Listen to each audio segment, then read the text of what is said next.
Muy buenas tardes a todos y todas. Les doy la más cordial bienvenida a este webinar que trata sobre cómo podemos tratar de dilucidar cómo viene el futuro de las pensiones en Chile. Un tema muy complejo, un tema que ha estado en el debate público en los últimos meses, entre querer mejorar las pensiones y también entre muchos retiros que se han hecho en el último tiempo. Ha sido un tema candente, un tema importante. Y a nosotros en Rubix nos importa mucho el tema pensiones porque es algo muy importante en la planificación financiera y en el futuro de todos nosotros. Nosotros nos dedicamos a la asesoría financiera, nos dedicamos también a ayudar a las personas con sus finanzas personales y también con la educación financiera, y por lo tanto es un tema que quisimos levantar en este mes de abril con varios eventos y charlas y cosas que hemos hecho en torno a las pensiones para debatir precisamente de lo que viene de cara al futuro. En esta oportunidad nos acompaña Alejandra Cox, presidenta de la Asociación de AFP, y David Bravo, quien es el director del Centro de Encuestas y Estudios Longitudinales de la Universidad Católica. Les doy la más cordial bienvenida. Muchas gracias por participar en este evento. Y bueno, esperemos poder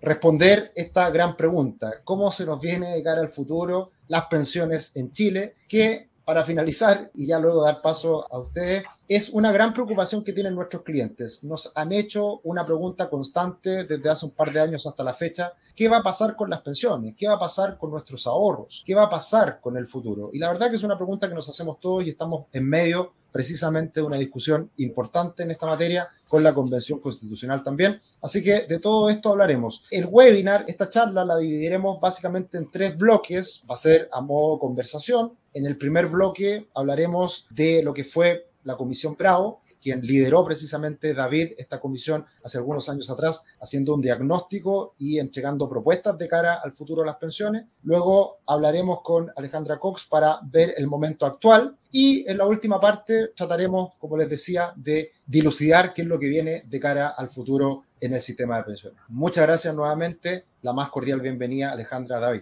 Muchas gracias.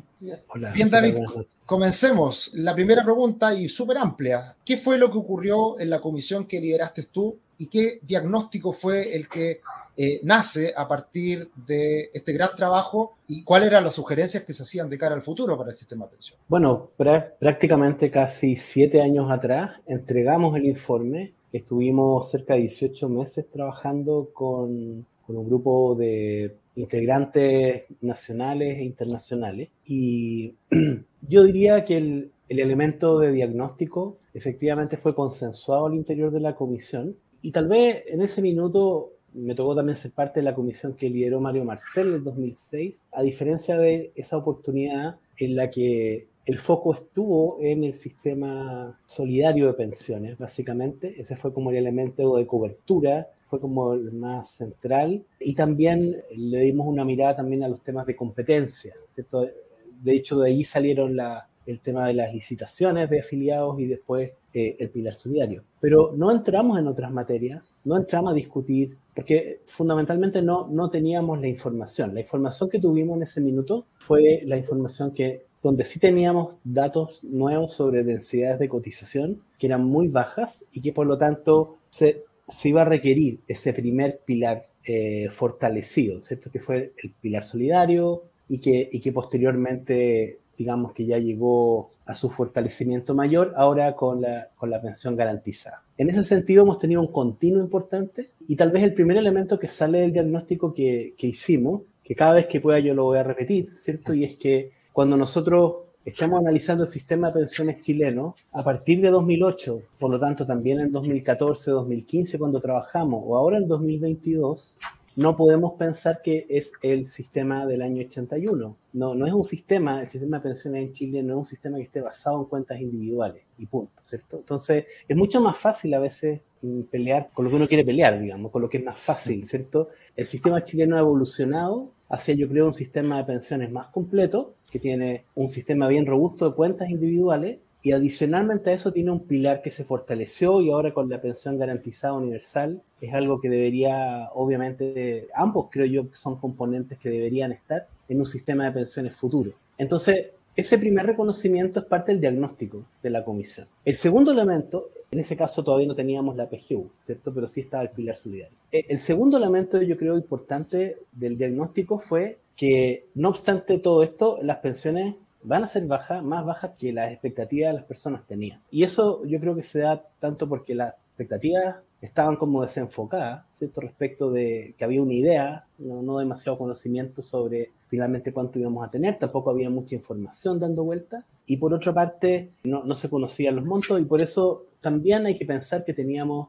a esa altura recién estábamos empezando a tener muchos más pensionados, ¿cierto?, en el nuevo sistema de pensiones, aun cuando todavía a esa altura el bono de reconocimiento todavía era un tercio del monto de la pensión final, o sea, no eran pensionados puros. Le pusimos nombre a eso, le pusimos los números de los pensionados que se habían pensionado recientemente y además las tasas de reemplazo equivalentes, y efectivamente esas son inferiores a las que uno probablemente desearía. Y para ponerlo así como en esos términos más simples, ¿cierto? Tasas de reemplazo que por supuesto son mucho más altas para quienes tienen cotizaciones por más tiempo, pero son tasas de reemplazo que en lo que mostramos ahí eran del orden del 40%, 45%, pero que la proyección era un poco a la baja hacia el 2025, 35, precisamente por cuando ya el bono de reconocimiento iba desapareciendo. Y cuando lo contrastamos eso con lo que sería como lo que se encuentra por lo menos en la OCDE, ¿cierto? Las tasas de reemplazo no son 100%, no son 70%, 80%, sino que son 66% en promedio, tal como también ahí se reporta un aporte que hizo la OCDE, ¿cierto?, al trabajo de la comisión, donde en todos los países desarrollados que tienen pensiones que nosotros miramos con agrado, por lo menos el producto, ¿cierto?, esas pensiones en general no se le entrega la pensión más alta, ¿cierto?, el 66% de tasa de reemplazo a las personas que tienen baja densidad de cotización, sino que efectivamente la pensión en todos estos sistemas crece con las cotizaciones, pero estamos hablando de ponernos una meta de 66, 67%, es una meta ambiciosa. Y creo que en Chile no teníamos como estos parámetros claros, ¿cierto? No, era difícil mirar los datos, no estaban presentes. Y entonces, pero al mismo tiempo, la contrapartida de eso es que en la OCDE la cotización es un 19%, nosotros cotizamos el 10%, ¿cierto? O sea, queremos tener pensiones el doble, cotizando la mitad, algo así, ¿no? En fin, ese fue un poco como algunos de los temas que salieron. Después la comisión, y para cerrar rápidamente, intentó tratar de ponerse de acuerdo respecto de qué recomendar. Primero en términos de grandes, como el gran enfoque. Y ahí no tuvimos consenso. Tuvimos consenso bastante claro en establecer que un sistema de reparto, que también fue propuesto al interior de la comisión, un sistema de reparto, digamos, puro, ¿cierto? O en el sentido de como de volver atrás, o muchas cosas que se plantearon también en las audiencias. En eso, salvo un integrante de la comisión, el resto básicamente lo descartó. O sea que nosotros consideramos que eso también es algo importante y que no ha estado tampoco tan claro en la discusión. Y transitamos entre dos propuestas que básicamente apuntaban un poco me puedo referir un poco más hacia el final mirando las proyecciones, porque probablemente capaz que para adelante vamos a andar como transitando entre esas dos grandes propuestas. Pero básicamente estamos hablando del mundo mixto, de sistema de pensiones mixto. ¿Quién podría decir que lo que tenemos hoy día no es un sistema mixto? Y en ese se trata de profundizar aquello. Pero no tuvimos una propuesta consensuada, digamos, donde tuviéramos prácticamente una gran mayoría de los parlamentarios, si bien la propuesta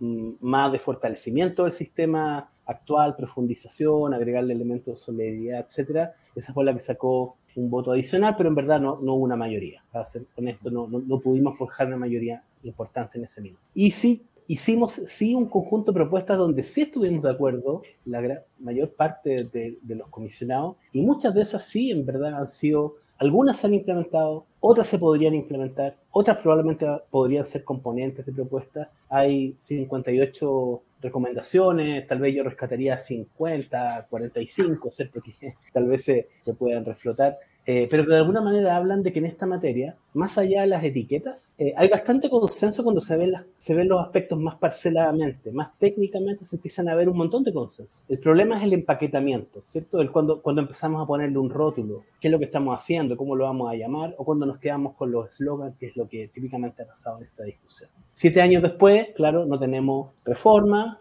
¿cierto? Pasó la presidenta Bachelet, que mandó su reforma al final, o sea, prácticamente como solo la bandera, honestamente, porque no le iban a aprobar una reforma, se requiere más de un año, digamos, para pensar que seriamente algo así se va a considerar. El presidente Piñera, que mandó también su reforma, ¿cierto? Y cuando creo que estaba haciendo avances importantes en términos de buscar acuerdos, vino la pandemia, ¿cierto? Y ahí se estancó, creo yo, lamentablemente. Y luego vinieron los retiros, ¿cierto? Y todo eso creo que ha generado la situación un poco en la que estamos hoy día, donde estamos no solo igual que antes, sino que estamos peor que antes en muchos aspectos, en los fondos de pensiones, por los retiros que se han generado. Estamos mejor en el sentido también desde que se fortaleció el pilar solidario, la PGU. La PGU, sí. Sí, hartas cosas que nacen a partir de este diagnóstico y propuesta.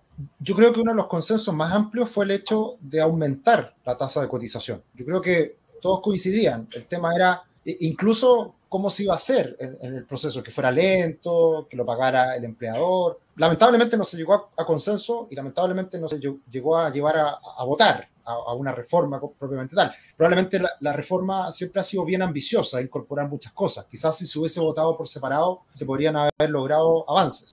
Por lo tanto, todos los técnicos, todos coincidían, y yo creo que nosotros también, que había que aumentar el ahorro. Pero lamentablemente lo que ha ocurrido en el último tiempo es disminuir el ahorro. Y quiero hacer mención a una entrevista que tuviste hace poquitos días, David, que hablaba sobre un ejemplo que me pareció bien interesante en relación a el ahorro y el rol determinante que juega precisamente el incrementar el ahorro. Tú también has sido muy crítico respecto a los retiros, yo personalmente también. Entonces, me gustaría unir las dos cosas. ¿Qué opinas respecto a los retiros y qué opinas respecto a esta importancia del ahorro de cara al futuro? Una buena parte, yo creo que del problema de la discusión que hemos tenido es que no hemos estado bien a la altura, por una parte, bueno, quien ha estado a cargo de la política durante mucho tiempo, ¿cierto? En el sentido de realmente profundizar en la importancia que tiene la educación previsional. En la reforma de 2008 ese tema estaba presente porque teníamos mucha información que habíamos recogido en la encuesta de protección social sobre la desinformación que la gente tenía. Y de hecho,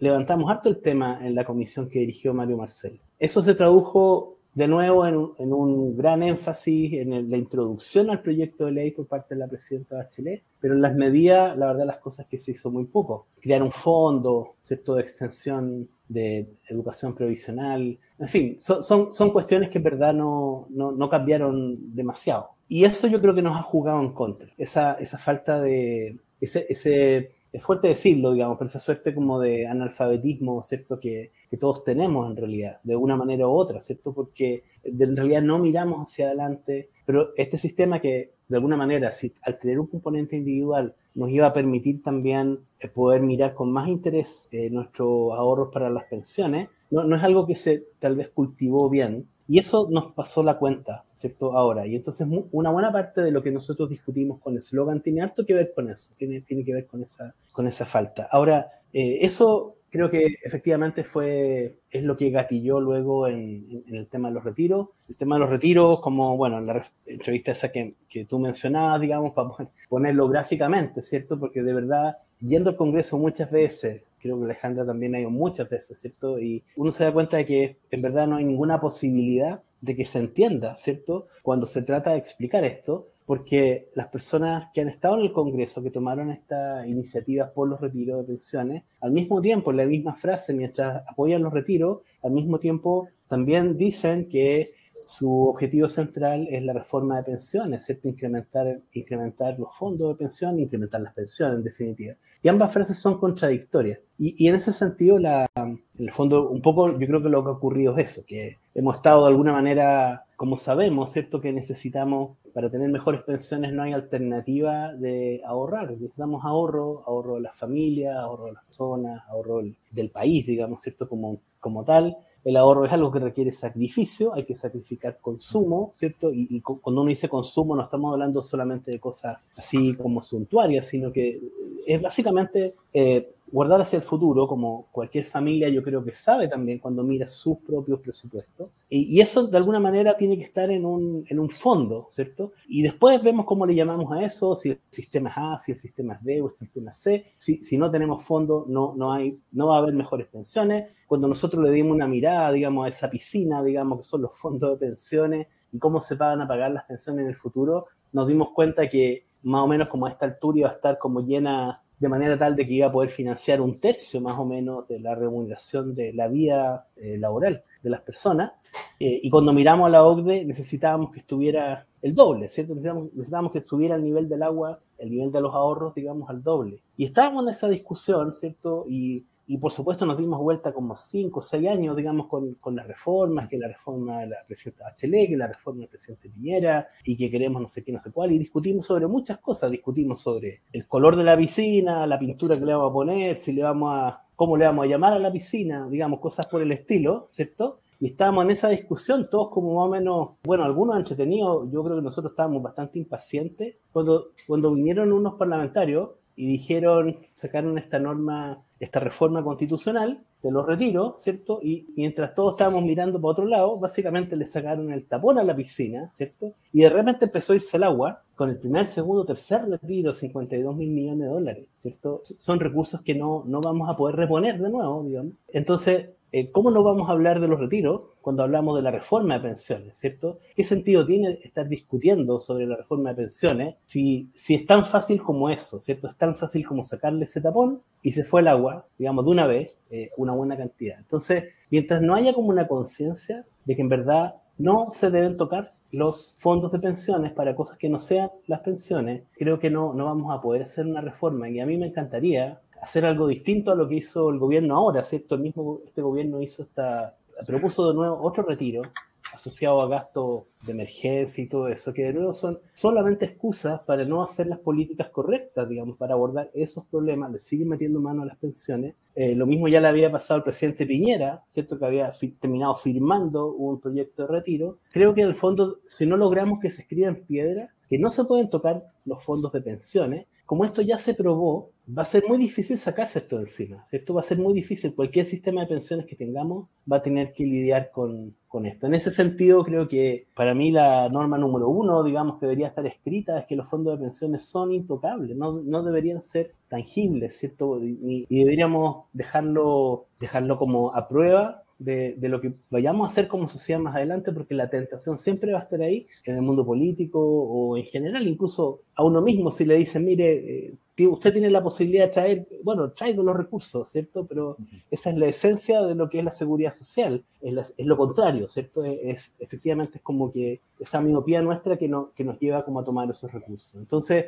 yo creo que hoy día los retiros sigue tan vivo. Afortunadamente ahora, al parecer, esto se frenó, eso me parece bien. El tema es cómo lo aseguramos. ¿Cómo aseguramos que esto se va a mantener hacia adelante? Hoy día se habla mucho de la inexpropiabilidad y eso me parece muy bien, ¿cierto? Me gustaría que se hablara de la intangibilidad junto con la inexpropiabilidad, ¿cierto? Eso creo que sería como la combinación de los y terminado en habilidad que me gustaría que se enfatizara. Bien, David, me sumo a tus palabras respecto a este analfabetismo financiero, educación financiera en general. Nos hacemos cargo de eso en Rubix. Nosotros precisamente abrimos este espacio para poder debatir sobre estos temas. Y es tan importante esa mirada a largo plazo, planificar a largo plazo. Yo he sido súper crítico con lo que ha pasado en el último tiempo. Me doy la libertad de decir que mi opinión y mi mirada respecto al futuro es muy negativa respecto a las pensiones. Y por lo mismo, nosotros como empresa que asesora a personas en la planificación financiera, lamentablemente les digo y creo que cada vez tenemos que ser más responsables de nuestro futuro, porque veo muy difícil, por lo menos en el corto plazo, en la discusión, en lo que hemos visto a partir de los retiros y todo lo que tú comentabas, David, de que es difícil que esto mejore. Hay que hacer cambios grandes y hay que, de una vez por todas, colocar ese tapón en la piscina para no sacar más recursos y empezar a incrementar esta piscina. Entonces, yo por eso hago el llamado a hacernos responsables, a pensar en el futuro, en cómo, a partir de las herramientas que hoy día disponemos y las cosas que pueden ir cambiando, cómo aprovechar precisamente de organizarnos y planificar ese futuro financiero. Me voy a tomar de este diagnóstico y este breve resumen que hiciste tú, David, respecto a la Comisión Bravo para darle paso a Alejandra y conectarlo con una de las propuestas que hizo la Comisión Bravo respecto al retiro programado. La propuesta era eliminar el retiro programado. ¿Qué te parece esta propuesta? ¿Cómo la consideras tú, Alejandra? Mira, antes de contestar la pregunta, quiero hacer un poquito de eco de lo que dijo David, que es muy razonable y de hecho en la entrevista lo dijo aún con más fuerza. Dijo, los retiros son la antítesis de una reforma de pensiones que logre aumentar las pensiones. Y en esto yo creo que el punto de partida es que nosotros como seres humanos, todos nosotros, tenemos un sesgo de imprevisión. Siempre el presente y las necesidades del presente priman. Entonces, el Estado nos tiene que obligar a ahorrar bajo una política, de manera de que podamos tener una pensión. Pero como seres humanos que tenemos este sesgo, estamos muy atentos a cualquier señal que debilite esa obligación. Y yo quiero decir aquí que en eso hemos fallado como país desde hace mucho tiempo. O sea, los retiros vienen como a coronar este proceso, pero han habido demasiadas señales de poco respeto a esta obligación o a este requerimiento y a ayudarnos unos a otros porque tenemos este sesgo. Primero, el sector público por años hizo contribuciones por menos de los salarios totales. Y eso terminó teniendo un impacto muy negativo en la valoración del sistema, porque se culpó al sistema por las pensiones malas del sector público, especialmente porque las personas se comparaban con los que se habían quedado en el sistema activo. Eso es muy mala señal desde la autoridad. Después, en el caso de los empleadores en general, tantas veces que los empleadores cedieron o han cedido, o siguen cediendo a la propuesta del trabajador, cotíceme por el mínimo.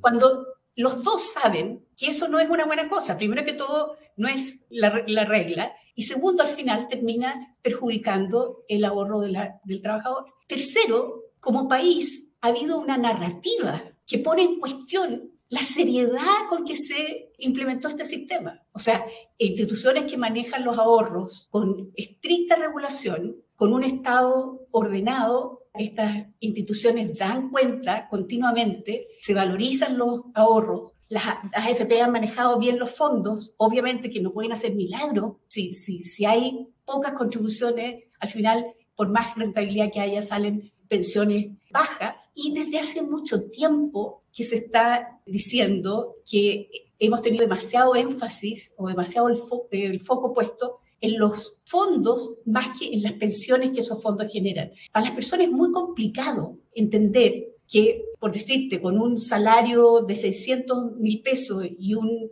ahorro total de 2.000 UF, que parece un montón de cantidad de dinero, van a terminar teniendo una pensión de 250. ¿Cómo se transforma eso? De ahí viene esta cuestión de que alguien se robó mi plata, porque no puede ser. Pero eso es falta de entender cuál es la relación entre el fondo ahorrado y el monto de pensión. Y eso es una información que tiene que venir no solamente de las AFP, porque obviamente somos juez y parte, sino que también tiene que venir del empleador, el gobierno, digamos, tiene que haber una justificación y una validación. O sea, y entonces cuando David habla, me parece a mí, de que hemos tratado de pintar la piscina, de ponerle arreglo a los bordes, en vez de echarle agua, es que nos hemos ido por las ramas tratando de culpar al empedrado, digamos, y realmente no poner el foco donde está. Y aquí yo creo que somos todos culpables. Y los últimos que ya como que coronaron la torta fueron los congresistas que permitieron estos 3 retiros, evidentemente. Entonces yo creo que tenemos que poner un poco más de prudencia y solidez en nuestra apreciación y decir, bueno, ¿qué es lo que realmente tenemos que hacer? Y ver cuál es lo más importante. Creo que se hizo un gran avance, un poco más de ello. Ahora, para contestar tu pregunta, el retiro programado. Se oye todo el tiempo eso de que el retiro programado no es parte de un sistema de pensiones, que se necesita asegurar a las personas en la edad avanzada y todo. Bueno, básicamente en Chile tenemos 2 formas básicas de conseguir las pensiones. Una es la renta vitalicia, que es tú tomas tu fondo y se convierte en un monto fijo de por vida para ti y para tu sobreviviente. Ahora, obviamente que las personas que toman una renta vitalicia están en un grupo de gente que tiene una expectativa de sobrevida promedio. ¿Qué es lo que pasa? Que hay, bueno, antes de la elección, en Chile ha habido un grupo grande de personas que no han tenido la opción de elegir la renta vitalicia porque se requiere un mínimo de fondos y se ha requerido en el pasado tener una pensión básica. Entonces, ha habido muchos retiros programados que yo les llamo obligados. Son los retiros programados de personas que no lograron. Pero los retiros programados de personas que sí pueden elegir. También se combinan entre gente que tiene una renta vitalicia pequeña o a un nivel que lo quieran, y el resto es una pensión de retiro programado donde eligen las personas seguir administrando los fondos. Ahora, algunas personas que por enfermedad o por condiciones saben que van a tener una expectativa de vida corta, prefieren el retiro programado porque eso les permite enfrentar su vejez con sus necesidades de una manera más apropiada. Entonces, eliminar el retiro programado me parece que es muy drástico. Acotar el retiro programado, por ejemplo, y decir las personas necesitan un mínimo de seguro de longevidad, es otra cosa. Ahora, porque tenemos la PGU ahora, ya tenemos un seguro de longevidad a nivel de la pobreza, y la idea sería, si queremos hacer que las personas se aseguren por más, podemos poner un límite a cuánto se puede destinar al retiro programado, tal vez, pero eliminarlo como un todo me parece demasiado drástico por esa razón. Sí, es interesante el entender estas modalidades. También volvemos al problema de la educación financiera y de en esta etapa final laboral y el momento en que uno empieza a tramitar una pensión. También son temas muchas veces complejos y están estas posibilidades de transferir los fondos a una compañía de seguro, retiro programado, cómo se hacen los cálculos. Es todo muy técnico, muy complejo y muchas veces cuesta de explicar incluso. Entonces, bueno, el retiro programado es cierto, una de las grandes ventajas que tiene es que eventualmente una persona que quizás no tiene un muy buen pronóstico de salud, puede ser una mejor alternativa tener quizás una mejor pensión por un periodo de tiempo más acotado y por lo tanto elegir una alternativa respecto a la otra. De hecho, siempre cuando uno hace un análisis de en qué modalidad pensionarse, juega un rol súper importante, a pesar de que no sabemos cómo van a ser nuestros últimos días, ver el factor salud para eventualmente elegir una u otra alternativa. Bien, es un tema, yo creo que hoy día de todas formas las modalidades de pensión están bastante alejados del problema principal que viene siendo precisamente el ahorrar más, que hoy día es la principal necesidad que tenemos. Ahora, pensando un poquito al futuro y ya pasando a esta parte, si se quiere, más avanzada de la conversación, Alejandra, pasemos a mirar cómo vendría el futuro y qué cambios eventualmente se pueden estar hoy día proponiendo. ¿Qué significa que se divida la industria de AFP? Hoy día gran parte del foco está puesto en las AFP, en querer eliminarla y todo lo que sabemos. Entonces, ¿qué significa que se divida la industria de AFP? Y si no se divide la industria, ¿tiene sentido fijar las comisiones? Esto va orientado obviamente a que pueden aparecer nuevos actores y en cómo se va a transformar eventualmente la industria y la parte importante que son las administradoras. Mira, tal vez me resulte largo, pero déjame tratar de explicar. Hay dos temas en esto de la división de la industria. Algunas personas piensan que las AFP son caras, que tienen un costo de administración muy alto y que separando las funciones se puede reducir este costo, ¿okay? Esa es una posición. Para otros, el tema de la división de la industria tiene más que ver con la cara del sistema. En otras palabras, prefieren que sea que el Estado sea el que recaude y que pague las pensiones, que sea la cara visible del sistema de pensiones, etcétera, etcétera. Ahora, hasta ahora, las AFP se encargan de una cosa integrada. Recaudan las cotizaciones, cobran, administran las cuentas, administran los fondos, administran el seguro de invalidez y sobrevivencia.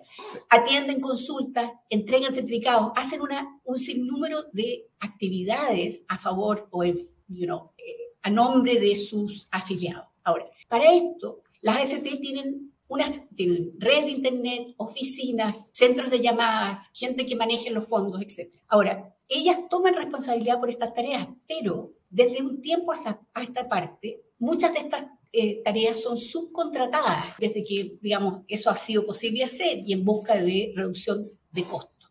Ahora, dividir la industria significa terminar con esta integración. Una integración que le permite a las personas elegir un administrador que va a ser el que tome sus contribuciones, el que las administra y el que, si toma retiro programado, finalmente le pague la pensión o parte de ella. Ahora, esa selección que hace la gente tiene varios criterios. Un criterio es la confianza que le da la AFP, otra es el costo de la AFP, otra es la rentabilidad, otras son los servicios, es un paquete. Entonces, si se centraliza la administración de las cuentas, simplemente elimina la posibilidad de elegir un administrador y termina siendo un monopolio el que te entrega el servicio. Esto podría reducir los costos, es cuestionable porque ya se han reducido bastante, pero por sobre todas las cosas nos deja de cara al futuro con un solo administrador que no tiene los incentivos que tienen los competidores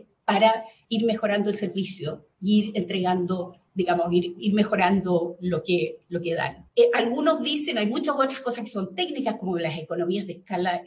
Si tú tienes un montón de administradores de fondos, que pueden ser en vez de 7 hoy en día, pueden ser 30, 40, 50, 100, algunos dicen se pueden perder economías de escala. Hay factores que podrían aumentar los costos y factores que podrían reducirlos. Entonces, no está claro qué es lo que puede pasar con esto. Ahora, creo que si nosotros nos movemos a una fórmula en que haya libertad de elegir entre estos entes privados que existen hoy en día y uno público, se aumenta la competencia en cierta manera y se responde a esa necesidad o demanda que existe de algunas personas que quieren que la cara del sistema sea público. O sea, de esa manera yo creo que se atienda las dos demandas sin poner en riesgo las bondades que existen del sistema. Y al contrario, se le pone presión por más competencia para que funcione mejor. Porque efectivamente el Estado probablemente tiene muchas ventajas competitivas en términos de, hoy en día existe la red de Chile Atiende, todavía existe el IPS, entonces hay un montón de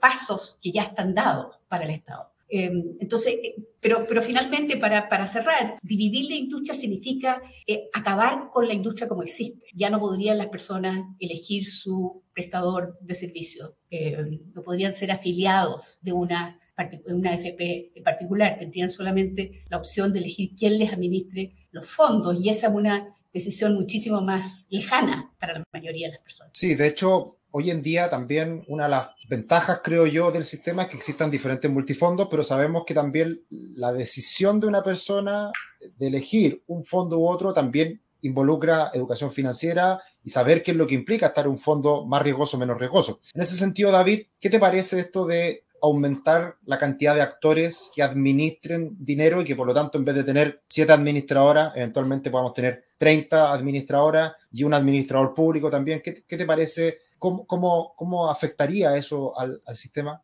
Creo que es un camino posible y por supuesto estoy hablando de cambios que requieren una transición, porque lo complejo de esto es que el sistema ya está funcionando, se trata de instituciones establecidas. Esta no es una discusión que estemos haciendo desde cero, ¿cierto? Si estuviéramos haciéndola desde cero, yo pienso que es mucho mejor idea, habiendo vivido esta experiencia, y el problema que en general ha sido el tema de los costos de administración, ha sido un tema, ¿cierto? Dentro del sistema y la evolución y etcétera, cuánto la competencia realmente entre AFP podía ayudar a bajar. Típicamente un precio que la gente no mira, digamos, no mira la comisión, no mira su fondo, menos va a mirar la comisión, ¿cierto? Mira el salario líquido, o sea, estamos llenos de esos problemas, ¿cierto? O sea, no funciona, digamos, eso bien, y por eso es que hubo que ponerle de alguna manera como alguna intervención por el lado de la licitación de afiliados, en este caso los nuevos afiliados. En fin, pero una alternativa, si es que uno quiere ponerle más presión de competencia, es lo que dice Alejandra, ¿cierto? Que fue también una de nuestras primeras recomendaciones, que era el tema de, pensamos que la idea de una AFP estatal podía ser buena, ¿cierto? Y la avanzamos, estábamos de acuerdo en la comisión. La otra, como también se sugiere ahí en el informe, es profundizar un poco el tema de las licitaciones de afiliados, para poder incluir también un grupo más aleatorio también de afiliados históricos, o sea, no solamente los nuevos afiliados. En fin, eso, ¿cierto? Porque el tema de las afiliaciones, las licitaciones con nuevos afiliados fue efectiva, ¿cierto? Pero no se logra, ¿cierto? Que todo el sistema se mueva, digamos, en esa dirección. Pero claro, si estuviéramos partiendo del sistema de cero, uno diría, bueno, en realidad no, efectivamente hay economías de escala. Estamos pidiendo a una institución que haga muchas cosas, ¿cierto? Tal vez puede no ser una mala idea, de nuevo, insisto, partiendo de cero. ¿Por qué no hacemos que la recaudación se centralice, etcétera, ¿cierto? La gestión de fondos perfectamente podría ser hecha por una gran cantidad de instituciones, incluso podría, evidentemente, ser elegidas por las personas, etcétera. Pero no es el sistema que tenemos, ¿cierto? O sea, en ese sentido, como que la responsabilidad aquí de los cambios es tal que uno tiene que pensar que siempre que va a hacer una gran intervención tiene que ver y evaluar muy bien cómo va a afectar, incluso a los mismos afiliados, a las personas, sus ahorros, ¿cierto? ¿Qué ruido le mete todo esto? Entonces, estamos en un periodo de harta incertidumbre. Entonces, esas son algunas de las ideas que han salido y han salido de las mismas comisiones, ¿cierto? Que hemos trabajado en este tema. El tema de la separación de funciones fue un tema que se discutió en la comisión que dirigió Mario Marcelli, que en ese minuto empujamos más bien por una vía un poco más menos drástica, que era la vía de la subcontratación y todo eso, que sí se implementó, pero es una opción que anda dando vuelta y que, en definitiva, claro, al final la pregunta es ¿por dónde vamos a caminar, cierto? O sea, lamentablemente estamos hablando de las AFP como instituciones, y esto de los eslogans nos ha llevado como a que la discusión sea tan AFP-céntrica al final, ¿cierto? Estamos discutiendo sobre eso, cuando en realidad le sacamos la vista a aquellos temas que son más esenciales. Y se ha generado este tema que en la comisión hablamos que era como un problema de legitimidad que empezó a surgir, ¿cierto? Fuerte. En ese minuto no estaban todavía todos estos movimientos, no eran tan conocidos, pero nosotros los recibimos en la comisión y nos dimos cuenta que tenían mucha fuerza, y por eso urgimos en ese minuto a la presidenta Bachelet a que hiciera la reforma ya, hiciera una reforma, se requería hacer una reforma. Esa reforma podría haber ya generado un avance si se hubiera reaccionado rápido. Eso no ocurrió. Por supuesto, una vez que empezaron las marchas en las calles, ¿cierto? Bueno, entonces en ese minuto se apuró el comité interministerial, después de haber pasado un año y medio con el informe, a tratar de apurar una reforma, ¿cierto? Entonces, las cosas cuando nos hacen oportunamente, finalmente llegamos a estos puntos donde prácticamente hay que elegir la opción menos mala al final, ¿cierto? Porque cuando ves a los actores políticos que dicen, bueno, es todo menos esto, ¿cierto? Yo no quiero el concepto de no más AFP transformado en una consigna también parlamentaria, ¿cierto? Y para los legisladores. Entonces, necesitamos sacar la cabeza un poco, volver a los números, volver a la película completa, pero ahí es donde nos juega en contra, yo creo, todo esto que hemos estado viviendo en el último tiempo.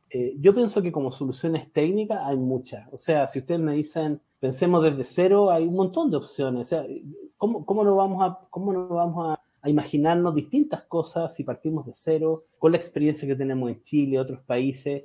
A lo mejor no son pocas las cosas que dejaríamos tal cual, ¿cierto? Pero aquí tenemos un montón de contratos vigentes, institucionales. Chile es un país que tiene instituciones, ¿cierto? Y entonces las cosas hay que pensarlas seriamente. Y por eso, en esta materia también, yo lo que he dicho es que, por supuesto que ahora le toca la iniciativa, ¿cierto? Como en el ajedrez la jugada la tiene el nuevo ejecutivo. El ejecutivo tiene su posibilidad de comenzar el juego de nuevo, ¿cierto? Y la verdad las cosas es que no se puede equivocar mucho, porque si no vamos a pasar otro gobierno nuevo sin reforma. Se tiene que pensar muy bien su jugada, pero al hacerlo, lo único que yo le pediría al gobierno es que entregue todos los detalles posibles. O sea, tómese 3 meses más, o 6 meses más, o lo que se necesite, ¿cierto? Pero no puede quedarse en los titulares, pues precisamente porque el programa de gobierno, por ejemplo, del presidente Boric, es un programa que tenía muchos titulares, pero hay un montón de preguntas, ¿cierto? Y hace esto y hace lo otro, y qué pasa con estos casos. Entonces, en este caso yo creo que lo que necesitamos es que el gobierno haga, consulte, inicie los diálogos, etcétera, etcétera, etcétera, pero finalmente diga, esto es lo que queremos hacer, ¿cierto? Que sondee cómo está el agua en la piscina, en un lado, en otro lado, pero que ojalá cuando diga, esto es lo que queremos hacer, entregue el mayor nivel de detalle posible. ¿Qué pasa con el 10% de las cotizaciones que regularmente va a la AFP en el sistema que se establece ahora? ¿Siguen yendo a esas instituciones o en realidad cuentas individuales, pero las va a manejar quién? Por favor, resuelvan cada uno de los detalles, porque aquí estamos modificando instituciones que existen, ¿cierto? Y entonces basta de repente algo que quede muy ambiguo, como ya lo estamos viendo en las discusiones en la Constitución, para que se levanten un montón de nuevo de fantasmas. Creatividad, la gente dice, yo no quise decir eso. Bueno, díganlo bien. O sea, ustedes tienen ahora la responsabilidad, sondeen con quien quieran, inicien los diálogos, pero por favor, expliciten muy bien hacia dónde queremos ir. Y sobre eso hagamos la discusión, ¿cierto? Sobre eso ya hagamos la discusión y podemos decir, esto se puede mejorar de esta manera, esta otra, o realmente no, estamos en contra. Creo que eso es lo que corresponde en este minuto, porque la creatividad es enorme, ¿cierto? Puede ser enorme. Sí, y lo vimos también en el programa de gobierno, que había muchas contradicciones entre los diferentes asesores y equipo económico también de la candidatura de Boric, que quedan muchas cosas sin esa claridad que es necesaria para una reforma tan importante. Y bueno, hago eco a esta entrevista, que lo hemos hablado en varias oportunidades. Les recomiendo que puedan visitar la página de YouTube. Está ahí subida la entrevista a David Bravo por parte de Tomás Moschati, precisamente en la radio Bio Bio. Así que ahí pueden ver la entrevista, dura un poquito más de 30 minutos, muy bueno, habla de la piscina, y ahí nuevamente volvemos un poco a lo mismo, que esta incorporación de nuevos administradores o cambios que se le pueden hacer al sistema, al final es hablar del color de la piscina y de estas reformas que son más bien complementarias, pero lo importante en el fondo es cómo le echamos más agua a la piscina. Y ahora pasando al final de la conversación y tratando de mirar de cara al futuro, que es, ¿qué opinan ustedes respecto a cómo van a ser las pensiones en el futuro? La primera pregunta que les voy a hacer, y voy a partir por Alejandra, ¿cómo está viendo actualmente el proceso constituyente, Alejandra? ¿Qué dudas te quedan? ¿Qué comentarios nos puede hacer al respecto? Mira, podría hablar de muchas partes del proceso constituyente, pero me voy a enfocar más bien en la Comisión de Derechos Fundamentales y el tema de las pensiones, que hemos estado mirando con más atención. Y también el tema del derecho de propiedad, porque está muy asociado a la preocupación de las personas, de sus fondos de pensiones. Ha sido el corazón de nuestro sistema. La propiedad de los fondos no es una cosa arbitraria, es un elemento que le da sostenibilidad a nuestro sistema, integridad, porque uno de los riesgos que existen en países donde el sistema político tiende siempre los sistemas políticos tienden a enfatizar el corto plazo, pero tienen menos restricciones para el uso de fondos, aunque en Chile hemos sido disciplinados, pero en todo caso, no era la historia que existió antes de esta reforma de las pensiones. Esta reforma de las pensiones se justificó por lo que había pasado antes en términos de la entrega de beneficios sin los fondos suficientes para respaldarlo. Entonces, el hecho de que se financien pensiones en base a ahorros que las personas hacen, le pone un sello de sostenibilidad muy importante al sistema y tener por lo menos parte de nuestro sistema financiado de esa forma es una gran ventaja. De hecho, es el elemento que la mayoría de los países están incorporando en sus sistemas de pensiones para ir reemplazando los sistemas de beneficio definido que son muy difíciles de continuar. Entonces, en términos de la Comisión de Derechos Fundamentales, ellos ya mandaron al Pleno y el Pleno votó un artículo sobre seguridad social y se aprobaron algunos de los párrafos de ese artículo y se rechazaron otros. En particular, se rechazó uno que era muy cuestionable, que hacía al sistema de pensiones un sistema de beneficios definidos. Y, digamos, contradiciendo lo que tenemos beneficios definidos hoy día, pero acotados a la pensión garantizada universal. No es el sistema completo, no es de beneficios definidos. Y eso se va a corregir, esperamos que se corrija. Lo que no está garantizado, y es gran preocupación de la gente, dado lo que hay en el sistema hoy en día, es la propiedad de los fondos. La propiedad de los fondos va mano a mano con la capacidad de elegir quién los administra, pero fuera de eso, el tema de la propiedad, que no está bien sellado en términos de derecho, el derecho a la propiedad misma, y tampoco quedó asegurado, como lo pidieron, digamos, una iniciativa popular de norma, y lo pidieron diferentes miembros de la comisión, que es digamos, garantizar la propiedad de los fondos de pensiones es algo que no es típico de los sistemas, de las constituciones, pero dada la situación que vivimos hoy en día en Chile, tendría sentido incorporarlo, por lo menos, bueno, tendría sentido incorporarlo, lo dejo ahí. Entonces, estamos viendo cómo reacciona y realmente creemos que los cambios que se están perfilando son muy radicales, que va a tener un problema grande si se aprueba con la implementación. En fin, estamos frente a un gran reto. Eso es lo que podría decir, es por lo menos un gran reto, el del trabajo de la constituyente. Sí. ¿Y tú, David, qué opiniones tienes respecto a lo que ha ido apareciendo en estas discusiones? Referido a la comisión, ¿cierto? Sí, referido a la comisión. A la convención, sí. Sí, yo coincido con eso. Creo que la convención debiera quedarse en los principios de la seguridad social. O sea, creo que eso está bien, y evitar entrar en la mayor cantidad de detalle. Ahora, claro, surge el tema de la inexpropiabilidad de los fondos de pensiones existentes, ¿cierto? De los ahorros individuales, y de alguna manera adelanta la parte de la discusión. Creo que ha sido en todo caso bueno para que el gobierno haya incluso indicado que podía mandar un proyecto sobre esa materia. Creo que ha ayudado a generar esas definiciones que en la vista hacia un acuerdo pueden ser importantes. De nuevo, son cuestiones que a veces surgen precisamente porque ha habido ambigüedades o bien simplemente porque bueno, de alguna manera las distintas partes que han estado trabajando en esto empiezan a darse cuenta que en verdad no pueden ir por ahí y tienen que entonces modificar su propuesta, tienen que entrar con más detalle. La convención obviamente, lo que ponga la convención en la Constitución es básicamente lo que nos va a normar el resto de la legislación, entonces no es cualquier cosa. Así es que en ese sentido prefiero que se quede en materia de principios más que entrar en tanto detalle. También creo que de alguna manera empezar a decir que el sistema tiene que tener prestaciones definidas, como ya empezar a poner las reglas, digamos, cuando en verdad, y empezar a empujar hacia la idea de un sistema de reparto, ¿cierto?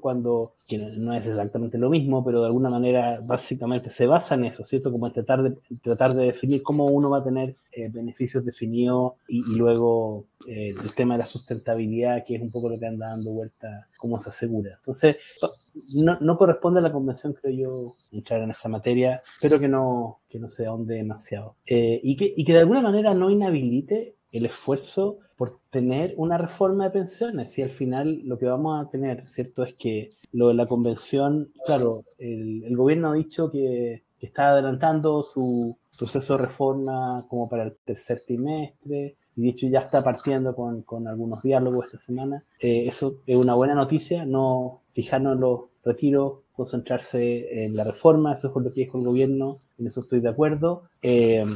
Pero si vamos a tener que estar votando, ¿cierto?, una constitución propuesta por la convención los primeros días de septiembre, es bastante evidente que si la convención es muy específica, ¿cierto?, ya en establecer camino, en la práctica esto va a ser capaz que la votación ya básicamente tenga que ver con el sistema de pensiones y tenga que ver con cosas muy específicas. Y entonces eso va a inhabilitar casi cualquier avance, ¿cierto?, de buena voluntad que necesitamos como país en la reforma de pensiones. Ojalá la convención no entre en mayor detalle, o bien, en fin, estará la discusión sobre si tiene que explicitar algo que es evidente, que es bueno que sea. Ok, no lo sé, digamos, no sé exactamente cuánto más lo que una constitución debe tener, pero que no altere la probabilidad que tengamos de llegar a un acuerdo en este año, ¿cierto? Sabemos por las lecciones previas que para que efectivamente haya éxito, vamos a necesitar que este primer año de gobierno, o un poquitito más, pero no mucho más, se lleguen a esos acuerdos y se manda un proyecto de ley que tenga chances de poder salir. Si no, simplemente ya sabemos, ¿cierto? Después del segundo año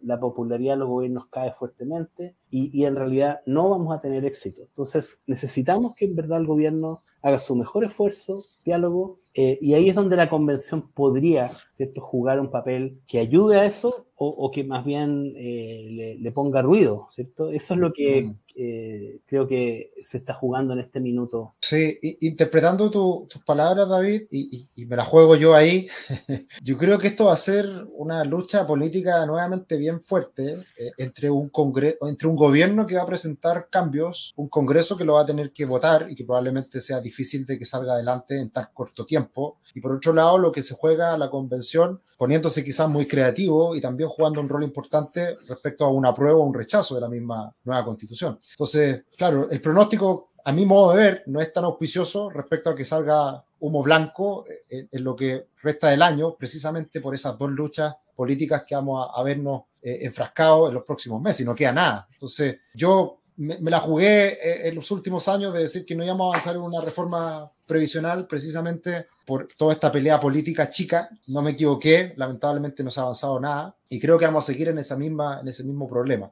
Lamentablemente hay tantas cosas por conversar, está muy entretenida la conversación, muy interesante su respuesta, pero ya nos queda muy poquito tiempo, estamos de hecho ya entrando en los descuentos. Me gustaría dejar la pregunta abierta de cómo ven el futuro y qué piensan respecto a lo que se viene con las pensiones en Chile. No sé qué les gustaría o qué creen que va a pasar. No sé quién les acomoda más.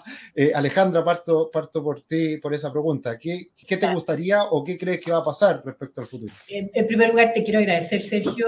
Creo que la labor que ustedes hacen de educación financiera, que incluye previsional, es fabulosa y necesitamos más ejercicios para hacer esto en forma masiva, así que parto por ahí. Segundo, creo que sí hemos tenido un avance enorme, porque yo creo que la PGU es una gran reforma, una gran reforma porque cambió ese problema que teníamos de que chocaban los incentivos del pilar contributivo con los incentivos del pilar solidario. Ahora tenemos una pensión básica y todo ahorro o todo tiempo contribuido cuenta para mejor pensión. Creo que tenemos que ponernos las pilas, la ciudadanía como un todo, los empleadores, los profesores, sin duda que la asociación de AFP, pero un montón de actores, incluyendo ustedes, en el tema de la educación previsional, el tema de la educación financiera, con cosas simples, ¿ya? Que realmente ayudan a los jóvenes a entender que las contribuciones a temprana edad son las que valen más y cosas por el estilo. Con respecto al tema de qué sistema nos va a ayudar más, yo creo que una de las cosas que tenemos que entender todos es que independientemente del sistema, porque los sistemas con contribución definida o los sistemas de beneficio definido, las pensiones se basan en los aportes. Entonces, no nos podemos escapar de eso, de que tenemos que hacer aportes. Y la pregunta que nos va a quedar, es decir, y eso es clave. O sea, en Chile tenemos que tener más fiscalización de las obligaciones de las personas y ponernos más responsables en eso, para lo cual tenemos que ganar confianza en el sistema, lo cual si no lo hace una reforma, no sé qué es lo que lo va a hacer. Entonces, la reforma tiene que, sobre todo, apuntar a ganar confianza. Yo creo que si el gobierno se pone eso como un objetivo, vamos a lograr mucho. Así que dado que no tenemos mucho tiempo, no digo más. Muchas gracias, Alejandra, y sí, concuerdo. Yo creo que me encantaría, no sé, pensar en una reforma rápida y empezar a aumentar las cotizaciones desde ya, empezar a llenar la piscina nuevamente. Yo creo que parar los retiros y empezar a contribuir más, yo creo que es clave, y eso yo creo que hay consenso, pero políticamente no es algo que guste, no es fácil decirle a la gente la verdad y que tenemos que ahorrar más, así que eso siempre es complicado. Desde tu mirada, David, ¿qué crees? ¿Cómo te gustaría el futuro o qué crees que va a pasar? Ahí te lo dejo abierta la pregunta para que nos comentes. Sí, para no repetir lo mismo que dijo Alejandra, que estoy muy de acuerdo, creo que yo lo que anhelaría es que podamos ser constructivos. Mejorar el sistema de pensiones requiere construir, no destruir. Requiere tomar lo que tenemos, ¿cierto? Y si es que tenemos que hacerle una vuelta a algo importante, ¿cierto? Ok, pero tenemos que mirar a largo plazo, buscar todas las transiciones necesarias, pero en realidad nuestro esfuerzo fundamental debería ser en construir. Nosotros venimos haciendo una reforma que va en la dirección opuesta a la que está haciendo todo el mundo, ¿cierto? Y eso de repente se encuentra como extraño, ¿cierto? Porque, oye, no, mira, nosotros estamos como añadiéndole otros sistemas, otros componentes al sistema de pensiones, pero de alguna manera se explica por lo radical que fue la reforma en el año 81 y también por lo radical que son los sistemas puros de reparto, ¿cierto? Que es donde la mayoría de los países inició sus sistemas de pensiones. Y lo que estamos viendo es que todos los países, incluyendo los que tienen los mejores sistemas de pensiones juzgados según su calidad, los beneficios, la suficiencia, etcétera, están haciendo reformas porque básicamente en realidad son las mismas, los mismos problemas los tenemos en todas partes. No hay ningún sistema que diga estoy ahí, llegué, no existe, ¿cierto? Y están todos haciendo reformas y están todos también haciendo reformas en la línea de introducirle capitalización individual a sus sistemas. Entonces, ahora, nosotros venimos de vuelta, pero es porque nos fuimos como a un extremo, ¿cierto? Ahora le estamos añadiendo otros elementos, que son los elementos que yo creo que nos faltan a nosotros, y en algún momento nos vamos a encontrar probablemente, ¿cierto? Entonces, ya estamos en un sistema mixto, tenemos que profundizar ese carácter, pero por sobre todo tenemos que ponerle más recursos. Con el doble de la cotización, probablemente habríamos tenido el doble de la tasa de reemplazo. Si eso hubiera sido así, ¿cierto? A lo mejor no estaríamos tan mal hoy día, ¿no? Y por eso es que yo de alguna manera también me digo, tal vez uno de los errores principales que se tuvo en su oportunidad cuando se instaló el sistema fue saliendo del sistema de cajas de previsión que teníamos, ¿cierto? Prácticamente se bajó la cotización. En fin, cuesta mucho subirla, cuesta nada bajarla, genera también una pequeña euforia, ¿cierto? Porque te sube el líquido y hace que las personas se quieran ir, se cambiaran de sistema en ese sentido, pero bueno, lamentablemente nos ha llevado a esta situación, especialmente cuando no se hicieron bien cálculos, tal vez era difícil de hacer, no existían los datos, lo que sea. Pero ojalá podamos ser constructivos, ¿cierto? Esa es la parte que más me preocupa, que de verdad no hemos visto, ¿cierto? No hemos visto cómo mejoramos. Hagamos un cambio sustantivo, ¿cierto? Como por ejemplo el caso de la PGU reciente. O cuál es el otro cambio sustantivo que tenemos que hacer, que es evidente, tenemos que aumentar las cotizaciones. Estamos discutiendo sobre dónde se va, qué porcentajes, a dónde. Ese es básicamente lo que ha estado en la discusión y obviamente la AFP está en el centro, ¿cierto? Si en realidad se ha transformado esta es una reforma para tener no más AFP o más AFP, ¿cierto? Y eso, la verdad, las cosas que es una discusión muy, que probablemente no es fructífera. Entonces, mi esperanza, no digo que sea lo que vaya a pasar, porque no lo hemos visto así, ¿cierto? Pero mi expectativa es que podamos avanzar de manera constructiva. Y por eso es que ahora le damos un poco como el beneficio de la duda a lo que pueda proponer este gobierno, ¿cierto? Ahora ya con la capacidad de gobernar, tiene que usar ese poder ejecutivo para entonces hacer una propuesta, ojalá sea lo más constructiva, dialogante posible, que los cambios los vayamos haciendo de manera gradual y que partamos de lo que tenemos, apreciemos lo que tenemos antes de hacer cambios que tal vez van a ir un poco, no sabemos a dónde nos van a llevar. Entonces es como mi deseo, en verdad, más que una predicción. Esperanza. Yo también, la esperanza nunca se pierde, así que yo también coincido contigo, David. La PGU, es cierto, hubo un acuerdo rápido.